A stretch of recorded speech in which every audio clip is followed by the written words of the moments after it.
बहुजन कल्याण मंत्रालय मुंबई यांनी गेल्या 6 महिन्यांपासून संपूर्ण महाराष्ट्रात ओबीसी मुला-मुलींचे 72 वसतिगृह सुरू करण्याचे आदेश दिलेत। त्यामध्ये अमरावती जिल्ह्याच्या वसतिगृहाचा समावेश आहे। यासाठी शासनाने निधीची तरतूद केली आहे। एवढंच नाही तर या ठिकाणी शासकीय इमारती उपलब्ध नाही अशा ठिकाणी खासगी इमारती भाडे तत्वावर घेण्याचे पण निर्देश दिलेत। ओबीसी वसतिगृह कधी सुरू होतील याची ओबीसी विद्यार्थी पालक आतुरतेने वाट पाहत आहे।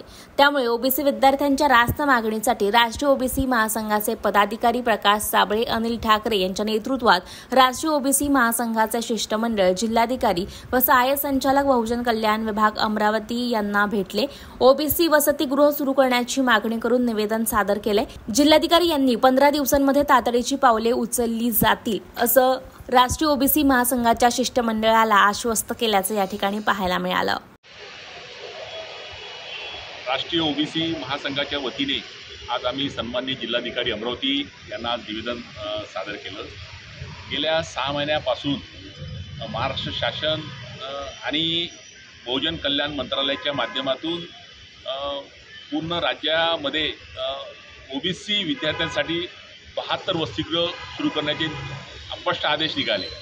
त्यामध्ये अमरावती जिल्ह्याचा पण समावेश आहे आणि 6 महिने झाले आदेश पारित होऊन आणि या संदर्भात ओबीसी वसतिगृह मुलांचे आणि मुलींचे दोन्ही पण आणि 6 महिने आदेश निघून वेळ होऊन गेला, परंतु अद्यापपर्यंत अमरावती जिल्ह्याचं ओबीसी बहुजन कल्याण विभाग झोपेत आहे अशी परिस्थिती आहे। म्हणजे सांगायचं तात्पर्य एवढं की ज्या जिल्ह्यामध्ये 67% ओबीसी समाज आहे त्या ओबीसी समाजाच्या विद्यार्थ्यांसाठी म्हणजे बहुतांश शेतकरी आणि शेतमजूर हा ओबीसी समाज आहे, त्यांचे जे पाल्य आहे बहुतांश शेतकरी वर्गातले आहे। अशा पालकांना ओबीसी पालकांना वाटते की आपल्या मुलाने शिक्षणासाठी उंच उडान घेतली पाहिजे, पण त्या ठिकाणी बहुजन कल्याण विभागाने शासनाचे स्पष्ट निर्देश असताना सुद्धा त्यांनी अजूनपर्यंत अद्याप ओबीसी वसतिगृह सुरू केले नाही। म्हणजे त्यांची किती कीव करावी हा प्रश्न निर्माण झालेला आहे। म्हणून या संदर्भात आम्ही सन्माननीय कलेक्टरांना निवेदन देऊन त्यांना विनंती केली की आता जवळपास शैक्षणिक सत्र सुरू होऊन तेवढा 3 महिने सुरू होऊन राहिलेले आहे। अशा अवस्थेमध्ये त्या ओबीसी जे पात्र जे वसतिगृहातील जे पात्र आहेत त्या विद्यार्थ्यांनी शिक्षण कसं करावं, आपला उदरनिर्वाह कसा करावा हा प्रश्न निर्माण झाला आहे।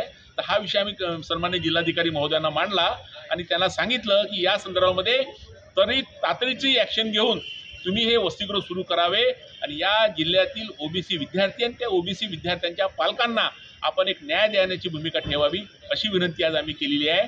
आणि सन्माननीय जिल्हाधिकारी महोदयांनी या संदर्भात आम्हाला स्पष्ट शब्दात सांगितलं की या संदर्भात आम्ही 1 महिन्यामध्ये हे वसतिगृह सुरू करण्यासंदर्भात आम्ही कारवाई करणार आहोत।